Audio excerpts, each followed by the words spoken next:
Hi, and welcome to another episode of The Space Between. My name is Lexi Miller. I work for the City of Cape Canaveral, and with me today is Georganna Gillette, Executive Director for the Space Coast Transportation Planning Organization.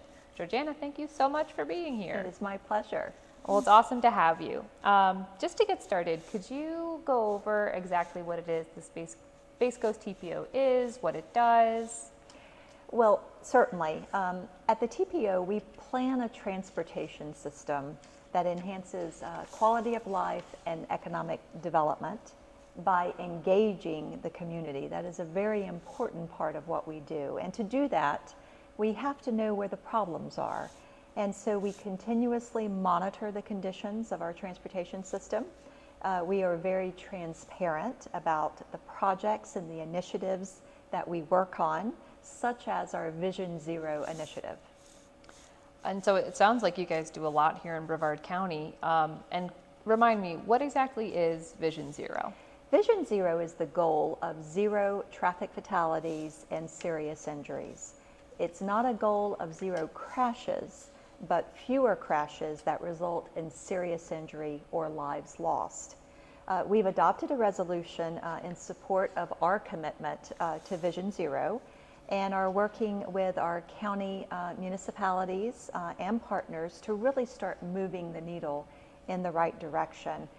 Every single person has a role to play, and we are so appreciative of the leadership from the City of Cape Canaveral as a Vision Zero community. Well, and that's really outstanding. You know, here in Cape Canaveral, we also adopted the resolution and are always striving towards zero traffic fatalities and injuries. So it sounds like there's a lot of work being done. What would you say plays the biggest role? Is it behavior, design? Behavior plays a huge role, especially when we're behind the wheel of a vehicle. Why is it that drivers have an important role to play when it comes to pedestrian safety? Well, as you know, as motor vehicle drivers, we operate a piece of equipment that is capable of doing a tremendous amount of damage. With that license comes a lot of responsibility.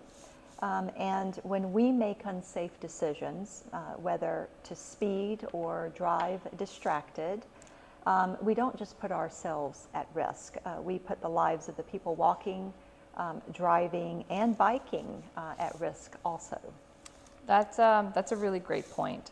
So what's one thing that drivers can do to advance Vision Zero efforts? Well, one quick and easy change is to just lay off the gas pedal. We know that higher speeds significantly increase the likelihood of death, no matter who is involved, but especially if it's a crash with a person walking or biking.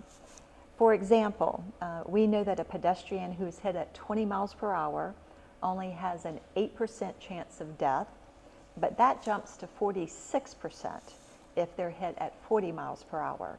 Higher speeds also increase a driver's reaction time and braking distance.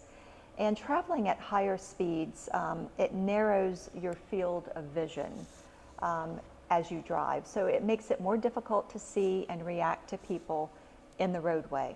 So these are all things that are considered, when speed limits are set for each roadway. But if drivers are constantly going over the speed limit, then it creates, serious safety risks for everyone. It's interesting how much a difference even just 10 miles an hour can make, Yes. Considering how easy it is for a lot of people to go 10 to 15 miles an hour over the limit in a lot of places. Absolutely. Well, think about this. If a limit is set at 30 miles per hour, it is likely because there's a lot of people walking in that area. There might be a mid-block crossing, rectangular rapid flashing beacon or pedestrian signals, really to help people safely cross. But driving at 40 or 45 miles per hour in that area is going to be very, very dangerous. So it keeps you from being able to see and react to the people walking, and those people walking are not expecting drivers to be going that fast. So the same holds true for other road users as well. Drivers who are pulling out of driveways or cyclists who are using the travel lane or a bicycle lane They are making decisions based on a roadway moving at 30 miles per hour, not 40 or 45 miles per hour. That's a really important message, and I think it's a perspective that's not as common. So thank you for sharing that. Is there anything that we can or should do if we see someone speeding or driving dangerously? One of the most important things that you can do is really just to prioritize your safety and disengage with risky drivers. If you are in the left lane and someone wants to pass, move over and let them go by. Give speeding and aggressive drivers plenty of space. And if someone is harassing you, don't be afraid to call the police. Those are really great tips, Georganna. Thank you so much. You shared a lot of information with us today that's really important. Where can people go to learn more about the Space Coast TPO and Vision Zero? I would invite you to visit our website, sctpo.com, learn all about our safety initiatives and safety programs, as well as our transportation projects and all the things that we're involved in with our communities. So thank you. Thank you so much, Georganna, and thank you all for joining another episode of The Space Between.